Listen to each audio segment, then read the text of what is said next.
Hi everyone, let me start off by asking you something. What if you could save up to 3 lives in just under an hour without it costing a single cent? That's exactly what happens when someone donates blood. Now I do know that everyone here is busy with school, work, or life in general, but while we're moving through our daily routines, thousands of individuals across the countries are in hospitals depending on generous strangers to step forward to help them stay alive. According to the American Red Cross, someone in the United States needs blood every 2 seconds. Whether it's a premature baby, a cancer patient, a trauma patient, or someone undergoing surgery, blood is often the difference between life and death. And here's the most concerning part. While most of us are eligible to donate, according to Carter Blood Care, less than 10% of eligible Americans actually do. That's why I'm speaking to you today. Not only to raise awareness, but to encourage action. Because this is not just someone else's problem.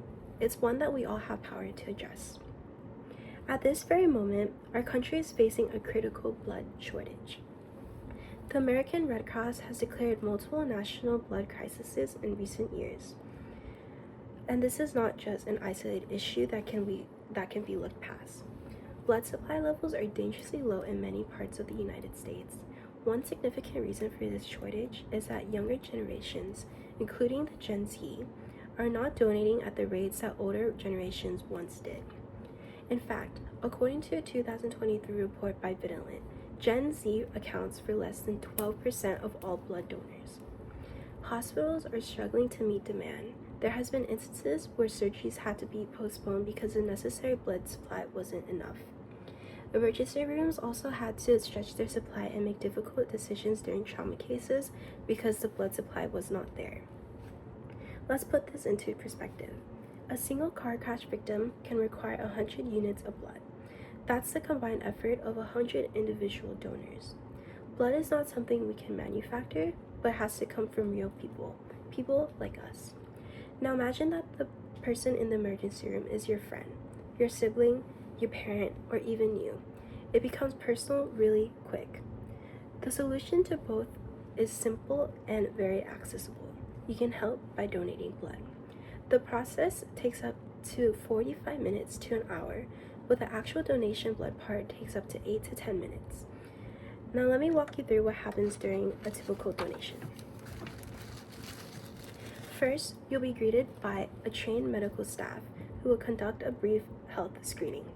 They'll check your blood pressure and ask you about your medical history to make sure you're safe to donate. Once you're cleared, you'll sit in a comfortable chair to help you keep your blood flowing. You'll be given a stress ball like this and a sterilized glove, or sometimes a rolled up piece of gauze. When you sit down, you'll be told to put on your glove and extend your arm, just like this. And you will place the stress ball or whatever piece they give you in the palm of your hand of the arm that you'll be donating your blood to. Then you will gently squeeze like this. And that's it. You basically relax, listen to music, or go on your phone throughout the 8 to 10 minutes. Afterwards, you'll be given snacks and water to help you recover, and then you're free to go. Many donation sites are held at college campuses or in community centers, and often include a small thank you gift such as free t-shirts, food, or even free gift cards. But I think the real reward is knowing that your blood could save up to 3 lives. Now, I want you to take a moment and imagine this. There's a patient or a child undergoing chemotherapy, and they require regular blood transfusion to survive the treatment. Or imagine a young man in a motorcycle accident, bleeding internally. Every second matters, and the doctors call for blood, and it's your donation that makes it to that hospital in time. You may never meet the person you helped, but they will live another day, and their family will have a chance to hold them, speak to them, and hope for a better tomorrow because of you. According to the Mayo Clinic, one donation can save up to 3 lives in total. That is not an exaggeration. That is a fact. Now, I do know that some of you may still be unsure or hesitant, so let's briefly address the common concerns. One of the most common concerns is people who have a fear of needles. This is totally understandable and totally fine because it is a very human reaction. However, Most donors report that the needle pinch is briefly just very small and far less painful than they expected. In fact, many say that the discomfort is over when they realize it began. Another concern is time. We often feel like our schedules are packed, and it's easy to assume that we can't fit one more thing during our day. But the reality is that most of us spend 45 minutes or more each day on our phone, on social media, watching videos, or scrolling immensely. Donating blood takes about the same amount of time, and the difference makes it profound. Some people also worry they might feel sick or weak afterwards. While that can also happen occasionally, the Centers for Disease Control and Prevention assures that most healthy adults feel completely fine after donating. Especially if they stay hydrated, eat beforehand, and take a moment to rest. Even so, after donating, they will have you sit afterwards and give you food and free drinks, and you stay there for about 5 to 10 minutes. This is to ensure them that you are okay after donating your blood. So, even before and after, they will make sure that you feel safe and make sure that the blood that you have taken out of your body is basically received back in your system. And then finally, this is the most common one. People just assume that others will just take care of it. And unfortunately, many people think this way. And that's exactly why there's a shortage in blood. If you wait for someone else to step up, nothing changes. But if it's a handful of us who choose to act, we make a significant impact. That's why I'm here to ask you today.